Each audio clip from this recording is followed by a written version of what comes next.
গ্রামে-গঞ্জে থাকলে কিন্তু শাক-পাতার অভাব হয় না। তেমনটাই কিন্তু আমাদেরও তাই। আমরা কিন্তু থাকি গ্রামে, আর সত্যি বলতে মা কিন্তু দেখো মাঠের থেকে হঠাৎ করে সকালবেলা নিয়ে আসলো শাক, আর সেটাই কিন্তু আজ সকালে রান্না করা হবে। তো চলো প্রথম থেকে ভিডিওটা স্টার্ট করি। তো আমি সুস্মিতা, তো আমার চ্যানেলে তোমাদেরকে অনেক অনেক স্বাগত। সত্যি কথা বলতে গ্রামে-গঞ্জে থাকলে কিন্তু সত্যিই শাক-পাতা কোনো কিছুর অভাব থাকে না, বিশেষ করে শাক-পাতা। আর বাজার-ঘাটে কিন্তু মানুষরা শাক-পাতা পায় না, সব কিছুই কিন্তু কিনে খায়। আর সত্যি কথা বলতে যখনই আমি বাজারে যাই না, এই শাক ওই শাকের দাম যখন শুনি, এত দাম, বাপরে বাপ! এইসব শাক পাতা তো আমাদের মাঠে ঘাটেই হয়, আনলেই হয়ে যায়। আবার কিনে খাওয়া কী বলো তো, তাদের তো আর মাঠ ঘাট নেই, যার কারণে ওরা কিন্তু কিনতে পারে না বাজারের লোক।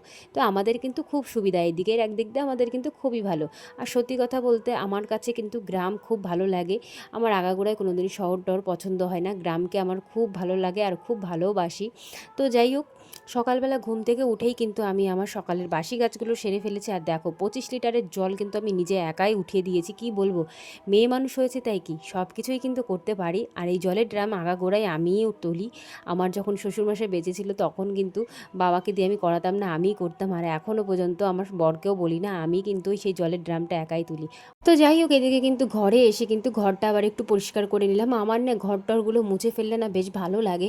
সত্যি বলতে আমার ঘরটা পরিষ্কার থাকলে যেন মনটাও ভালো লাগে, জানো তো। যতই নিজের কষ্ট হোক যা হোক, ঘর বাড়ি পরিষ্কার করে রাখলে যেন আমি খুব শান্তি পাই। জানি না সবাই কি ভাবে না ভাবে, কিন্তু আমি আমার বাড়িঘর পরিষ্কার করতে খুবই ভালোবাসি, আগাগোড়ার এখনও ভালোবাসি, আর করেও যাব। যাই হোক, এদিকে কিন্তু আমি আমার বরমশাইকে বানিয়ে দিয়েছিলাম পান পাতার চা, যেটা কিন্তু আমি অনেক দিন আগে বানিয়েছি, এখন কিছুদিন হচ্ছে বানিয়ে দেওয়া হয় না। তো যাই হোক, আজকে একটু বানিয়ে দিলাম চা, পান পাতার চা। আর এটা খেলে কিন্তু ওর খুব ভালো হয়, কিন্তু ওই যে শরীরটা ভালো থাকে না বলে আমার বানানো হয় না, শাশুড়ি মাই বানিয়ে দেয়। তো একটু হালকা লিকার দিয়েই কিন্তু আমি চাটা নামিয়ে দিয়েছি। আর এদিকে বাসি জামা কাপড় ছিল, ছেড়েছি, সেটা ধুয়ে দেবো ভাবলাম। তো একবারে ধুয়ে দিই, একটা নাইটি আর দু একটা জামা কাপড় ছিল, সেগুলো ভেবেছি ধুয়ে দিই। আর রোদের যা তাপ দেখছি, সত্যি বলতে একেবারে আজকে গরমে সিদ্ধ হয়ে যাব, কিছু করার নেই। যাই হোক, রান্নাবান্না করতে হবে এদিকে। আর জামা কাপড় ধোয়া হয়ে গেলে কি বলো তো, মোটামুটি সকালে যে বাসি কাজগুলো থাকে সেগুলো হয়ে গেলে কিন্তু অনেকটাই ফ্রেশ হয়ে যাওয়া যায়। যাই হোক, আমি আর ঘরটার মুছবো না সকালবেলা, যেহেতু কালকে মুছেছি ঘর। তো মাও এমনি বারান্দাটা ঘর মুছবে ঠিকই, কিন্তু আমার ওদিকে মোছা লাগবে না, যেহেতু কালকে মুছেছি 14 বার। এতবার মোছা কিন্তু আর যায় না, আর গরমের মধ্যে তো সত্যি ভালো লাগে না। এমনি ঘর বাড়ি তো আমি সবসময় মোছা ধোয়া সবসময় করতে থাকি, প্রতিদিন সম্ভব না হলে, পরিষ্কার থাকলে আর করি না। আর নোংরা থাকলে তো 100 বার করাই লাগে, সেটা বলার কিছু নেই। আর এদিকে কিন্তু মা যে শাকগুলো নিয়ে এসে, শাকগুলো কিন্তু ধুয়ে রেখেছিল একদম পরিষ্কার করে, সেটা কিন্তু আমি একদম কুচি কুচি করে কেটে নিয়েছি। আর শাক পাতা খেতে কিন্তু আমার ভীষণ ভালো লাগে। আর সত্যি কথা বলতে আমি শাক পাতা তুলতেও খুব ভালোবাসি। শরীরটা থাক ভালো না বলে কিন্তু আমি মাঠে ঘাটে এখন যাই না। আমাদের পিছনেই কিন্তু মাঠ, যখন তখন কিন্তু মাঠ থেকে শাক পাতা আনা যায়। আর এখন তো শাক পাতার খুব বাহার, যেহেতু বৃষ্টি হচ্ছে, বৃষ্টি হলেই কিন্তু মাঠে ঘাটে প্রচুর পরিমাণে শাক পাতা হয়, জানো তো।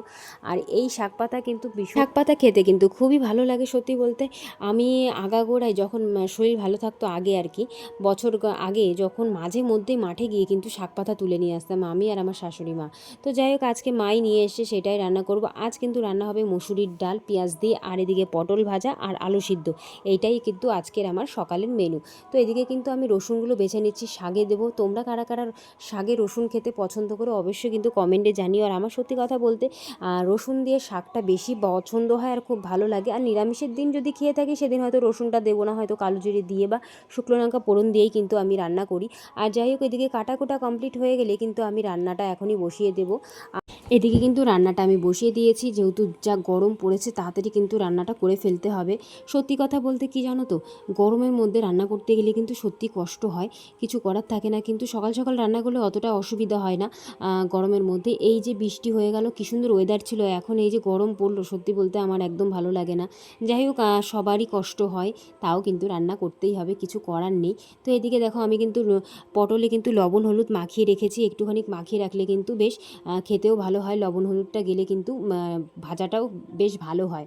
তো যাই হোক, আগে থাকতে মাখিয়ে রেখেছি। আর এদিকে কিন্তু আমি একটা জিনিস করছি, যেটা তোমরা প্রথমবার প্রথমবার হয়তো দেখবে, জানি না কেউ করো কি না, ডালে কিন্তু একটু লবণ আর একটু তেল দিয়ে দিলে কিন্তু ডালটা সিদ্ধ ভালো হয়। আর অ্যাকচুয়ালি আমাদের বাড়ির ডাল, এই ডালে কোনো কথা হবে না, এমনি সিদ্ধ হয়, অমনিও হয়, কোনো কথা নেই। কিন্তু তাও দিয়ে দিই, ওই অভ্যাস। তোমরা কিন্তু ট্রাই করে দেখতে পারো, দোকানের ডালটা কিন্তু সহজে গলতে চায় না, তখন কিন্তু এইভাবে ট্রিকটা ফলো করলে কিন্তু তোমাদের খুব কাজে আসবে। যাই হোক, আমি তো আমার মতো করলাম, তোমাদের ভালো লাগলে অবশ্যই করো, আর জানিও যদি কেউ করে থাকো কমেন্টে কিন্তু জানিও। তো যাই হোক, এদিকে ডালটা তো বসিয়ে দিলাম। তারপরে একটা জিনিস তোমাদের দেখাই, এই যে তোমার দাদাভাই দেখো কি নিয়ে এসছে। সেদিন মানে আমরা গেছিলাম বারাসাতে, সেদিন গিয়ে দেখতে পাচ্ছি আমার বরমশাই একটা কী কিনেছে জানো, এই যে মেশিন।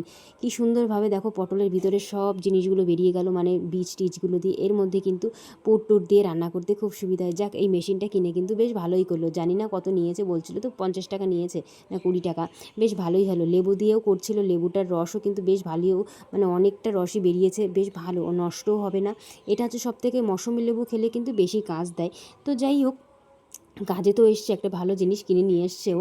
আর আমি কিন্তু আরেকটা জিনিস কিনেছিলাম ট্রেনে থেকে, সেটা হচ্ছে একটা মানে তোমার সুই গাঁথার একটা মেশিন, যেটার দাম 20 টাকা নিয়েছিল, কিন্তু সেটা তেমন ভালো ছিল না। কিছু করার নেই, কী করা যাবে বলো, যেটা আছে সেটা দিয়েই চালাতে হবে। এদিকে দেখো মেশিনটা দিয়ে কিন্তু লেবুর রসটা বার করছে, কি সুন্দর বেরোচ্ছে, পুরো হাফ গ্লাস, হাফ বলবো না, 3 ভাগের 1 ভাগ বেরিয়েছে, কিন্তু যা বেরিয়েছে মোটামুটি অনেকটাই ভালো। আর মেশিনটা বেশ একটু অন্যরকম। আমার সবথেকে ভালো লেগেছে এই পটলের ভিতর থেকে যে বীজগুলো কী সুন্দর বার করলো, এই মেশিনটা কিন্তু খুব কাজে আসবে পরে। যাই হোক, পটলের দোরমা টোরমা করলে কিন্তু তখন কাজে আসবে। তো যাই হোক, এদিকে কিন্তু করতে করতে আমি আবার তাড়াতাড়ি করে চলে গেলাম আবার রান্নাঘরে। আর আমার বর মশাইটাই লেবুটুকু একটু খেলো, নষ্ট হবে কোনো কিছু, জানো তো, নষ্ট করতে চায় না আমার শাশুড়ি মা আর আমার বর দুজনাই। আমিও করি না ঠিকই, কিন্তু কি এক সময় কিন্তু হয়ে যায়, কি করা যাবে বলো। তো যাই হোক, এদিকে কিন্তু আমি ডালটা পোড়ন দেবো, আর ডালটা একটু জাল হয়ে আসলে আর এদিকে চালটা ধুয়ে কিন্তু দিয়ে দিয়েছি। আর চাল কি বলো তো, চালটা একটু ভিজিয়ে রাখলে কিন্তু বেশ তাড়াতাড়ি রান্না হয়ে যায়। আমার গরমে কিন্তু আজকেও বেহাল অবস্থা, চোখ মুখ দেখে বুঝতেই পারছো। একটু উঠে উঠে না বাইরের থেকে একটু যাচ্ছি, একভাবে না বসে থাকতে ইচ্ছা করে না, এমনিও শরীরটা তেমন ভালো না। তো যাই হোক, এদিকে কিন্তু ডালটা হয়ে আসলে তারপরে পটল ভাজা, শাক ভাজাটা করে ফেলবো। আর আজকে কিন্তু ডালটা আমি পেঁয়াজ ডাল করব। বাড়িতে যেহেতু টমেটো নেই বলে আজকে আমার পেঁয়াজ ডাল খেতে হবে। বাড়িতে কত সবজি গাছ লাগিয়েছি, এখন সেই সবজির কথাগুলো মনে পড়ে। ইস, সেই সবজিগুলো থাকলে কতই না রান্নাবান্না করতাম। মানে সবথেকে বেশি সবজির কথা মনে পড়ে হচ্ছে টমেটো, যে টমেটোটা কিন্তু আমি বেশি ইউজ করতাম সব কিছুতেই। আজকে গাছও নেই, আবার কেনা, আমরা কিনে নিয়ে আসি ঠিকই বাজার থেকে, কিন্তু বরমশাই সেদিন বাজার থেকে সব বাজারঘাট করেছে, কিন্তু আর টমেটোটা আনেনি, যার কারণে আর টমেটো দেওয়া হলো না আমার ডালে। আমি কিন্তু পেঁয়াজের মধ্যে একটু টমেটোও দিই, টমেটো দিলে কিন্তু বেশ ভালোই লাগে খেতে ডালটা। তো যাই হোক, জানি না কারা কীভাবে করো, কিন্তু আমার মতো কিন্তু ট্রাই করে দেখতে পারো, এইভাবে কিন্তু ডালটা কিন্তু খেতে বেশ ভালো লাগে। পোড়নো কিন্তু 5 ফোড়ন আর শুকনো লঙ্কা দিয়ে, একটু পেঁয়াজ কুচি আর একটু টমেটো কুচি দিয়ে যদি ভাজা করে ডালটা পোড়নে দাও, সত্যি বলছি ভীষণ ভালো লাগে। জানি না, আমার কাছে খুবই ভালো লাগে। এটা আমার মানে রেসিপি বলবো না, এটা হচ্ছে আমার ভাই বউর রেসিপি, ও করে তো বেশ ভালোই লাগে। ছোট হোক বড় হোক, সবার থেকে শিক্ষা মানে পাওয়ার কোনো ব্যাপার না, যে ছোট তার থেকে আমি শিক্ষা পাবো, সে বা আমাকে কোনো জ্ঞান দেবে, এটা কোনো ব্যাপার না। ছোট হও বড় হও, সবার থেকে শিক্ষা পাওয়ার সবারই পাওয়া উচিত, কারণ শিক্ষার কিন্তু শেষ নেই। যাই হোক, বলতে বলতে অনেক কিছুই বলে ফেললাম তোমাদের সঙ্গে। আর এদিকে কিন্তু আমি ডালে পোড়ন দিয়ে দিয়েছি, পোড়ন দেওয়ার পরে কিন্তু ডালটা এখন নামাবো।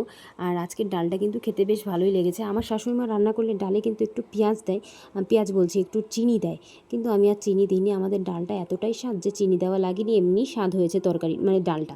তো তরকারি বলে ফেলছি দেখো বলতে বলতে।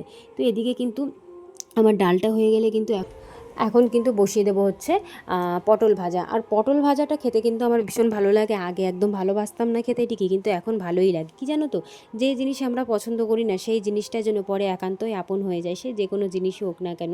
মানে বলে না, এই জিনিসটা আমার ভালো লাগে না, ওই জিনিসটা ভালো লাগে না, তারই যেন সেই জিনিসটা পছন্দের হয়ে যায়। জানি না কেন, সে যাই কিছু হোক না কেন।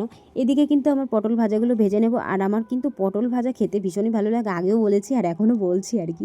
সত্যি বলতে আগে একদমই খেতাম না, এখন অনেক খাওয়া শিখে গেছি শ্বশুরবাড়িতে এসে। কথায় বলে না, মানুষ সময়ের সাথে সব কিছুই শিখে যায়, আমারও ঠিক তাই। তো যাই হোক, তোমাদের সঙ্গে একটা গল্প করি। গল্পটা হচ্ছে, অনেক আশা নিয়েই ছিলাম জীবনে একটা কিছু চাকরি বাকরি করব, কিন্তু জীবনে কিছুই হলো না, সেই সংসার জীবনটাকেই বেছে নিলাম। সত্যি বলতে সংসার জীবনটাকে যে ভালোবাসি না তা বলা ভুল, সংসার জীবনকেও ভীষণ ভালোবাসি। কি বলো তো, পড়াশোনা করে যদি কোনো একটা কাজ বাজ পেতাম তাহলে আজকে আর ভালো লাগতো, তাই না? একটা মেয়ের কাছে কি কাজ বাজ পেলে যেন তার জীবনের বড় একটা অংশ সে পেয়ে গেছে। গেছে। কিন্তু যাই হোক, সবথেকে বড় কথা হচ্ছে আমার হাসব্যান্ড খুব ভালো। সে সবসময় সাপোর্ট করতো, কিন্তু আমি আর সেইভাবে সংসার জীবন রেখে না ওই পড়াশোনার লাইনে আর যাইনি। তো যাই হোক, গ্র্যাজুয়েশন কমপ্লিট করেই 1 বছর পরে আমার বিয়ে হয়ে গেছে। তো কিছু করার নেই, এখন খুব ভাবি যে পড়াশোনা করেছি, যদি কিছু একটা করতে পারতাম। যাই হোক, চিন্তা ভাবনা করে আর কি হবে, পারলে হয়তো করতে পারতাম, কিন্তু আর সময়ের সাথে পরিস্থিতির চাপে আর সেইভাবে কিছু করিনি। তো যাই হোক, এদিকে আমার রান্নাবান্না হয়ে গেছে। দেখো, পটল ভাজা, শাক ভাজা, আলু সিদ্ধ, 2 টুকরো হচ্ছে শসা, একটা লেবু আর তার সঙ্গে ডাল। খাওয়া দাওয়া সেরে কিন্তু আমি চান টান করে নিয়েছি।